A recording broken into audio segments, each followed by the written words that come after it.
قطر میں منعقد ہونے والا بجم صدف انٹرنیشنل ایوارڈ معروف شاعرہ شاہدہ حسن اور عنبرین صلاح الدین کو دیا جائے گا۔ اس بین الاقوامی کانفرنس میں کئی کتابوں کا اجراء بھی کیا جائے گا۔ اس موقع پر بجم صدف نے اپنی تنظیم کی تاریخ کے حوالے سے ایک بھرپور علمی و ادبی یادگار رسالہ پیش کرنے کا فیصلہ کیا ہے، جسے بین الاقوامی نمائش کے پلیٹ فارم پر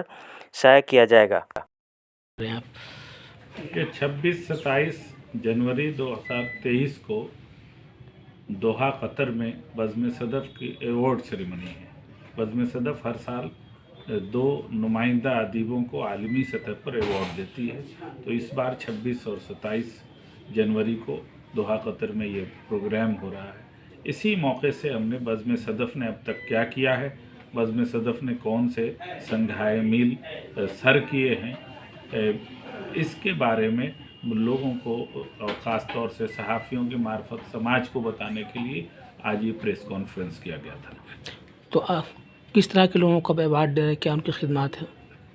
بزم صدف نے 2016 سے ایوارڈ کا سلسلہ شروع کیا ہے۔ اب تک جو بین الاقوامی ایوارڈ ہم دیتے ہیں، ایک ایوارڈ دیتے ہیں نئی نسل کے لیے۔ تو پہلی بار ہم لوگوں نے جاوید دانش کو دیا تھا، دوسرے سال مجتبیٰ حسین کو دیا،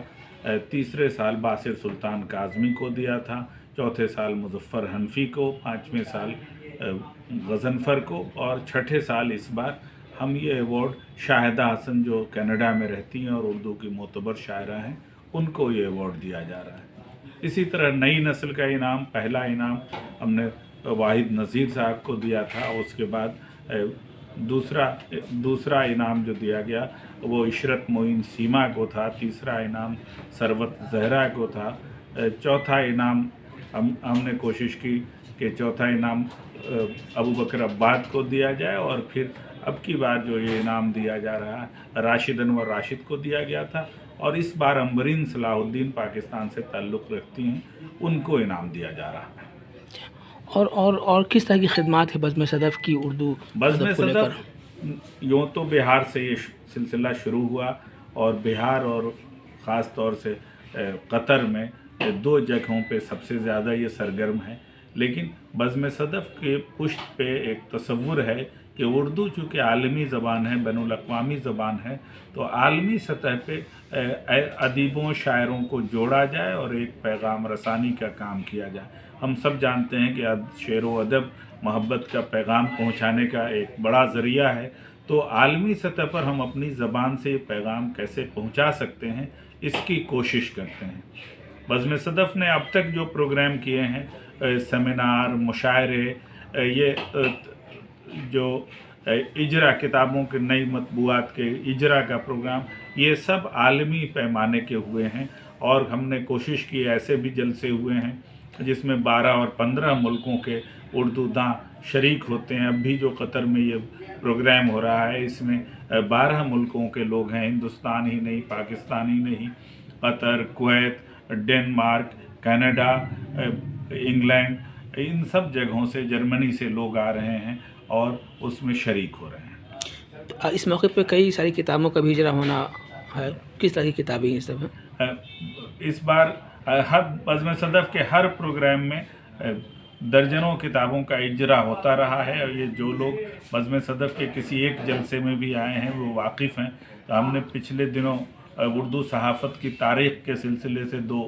کتابیں شائع کی تھیں، اور جس کی بڑی شہرت رہی، اور مختلف شہروں میں، پٹنہ، کلکتہ اور حیدرآباد جیسی جگہوں میں تقریبات میں اس کا اجرا ہوا تھا۔ اس بار بھی ہم نے کوشش کی تو شوکت حیات کی کتاب، شوکت حیات کا ایک ناولٹ ہے سرپٹ گھوڑا، اس کا اجرا ہوگا۔ ڈاکٹر شکیل کی افسانوی کتاب ہے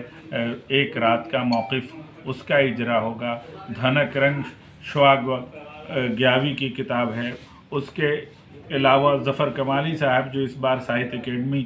بچوں کے لیے جو انعام ملتا ہے وہ دیا گیا، ان کی ایک کتاب ہے سوغات عنوان سے، ان کی رباعیوں کا مجموعہ، وہ شائع ہو رہا ہے اور اس کا اجرا ہوگا۔ اسی کے ساتھ بزم صدف نے اپنی ایک پوری تاریخ مرتب کرنے کی کوشش کی ہے، تو وہ ایک ضخیم کتاب بزم صدف کی تاریخ کے حوالے سے، بزم صدف ایک مشن ہے، اس کا بھی اس بار اجرا ہو رہا ہے۔ یہ آخری شعراء میں کون کون لوگ ہیں؟ جو پاکستان سے علی زریون بڑے مشہور شاعر ہیں، یو ایس اے سے خالد عرفان جو دلاور فگار کے شاگردوں میں ہیں تو یو ایس اے سے وہ آ رہے ہیں، اسی طرح سے ابو ظہبی سے ظہور الدین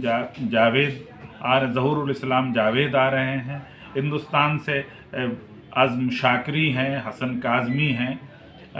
اس طرح سے بڑے بڑے شعراء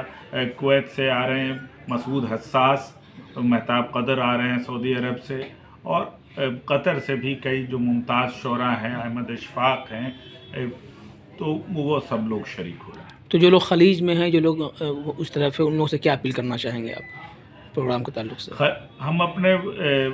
جو شائقین ہیں اردو کو محبت کی زبان سمجھتے ہیں اور جو ایک دوسرے سے جڑنے کا ایک وسیلہ سمجھتے ہیں، تو قطر اور اس کے آس پاس ملکوں میں جو لوگ موجود ہیں ان سے میری گزارش ہوگی کہ 27 جنوری کو ڈی پی ایس آڈیٹوریم میں جو عالمی مشاعرہ ہو رہا ہے اس میں شریک ہوں اور شرکت سے یہ ثابت کریں کہ یہ محبت کی زبان ہے اور محبت کا پیغام جو شعراء لے کر پہنچ رہے ہیں وہ پروگرام بزم صدف کے حوالے سے عوام تک جائے، یہی ہماری خواہش ہے۔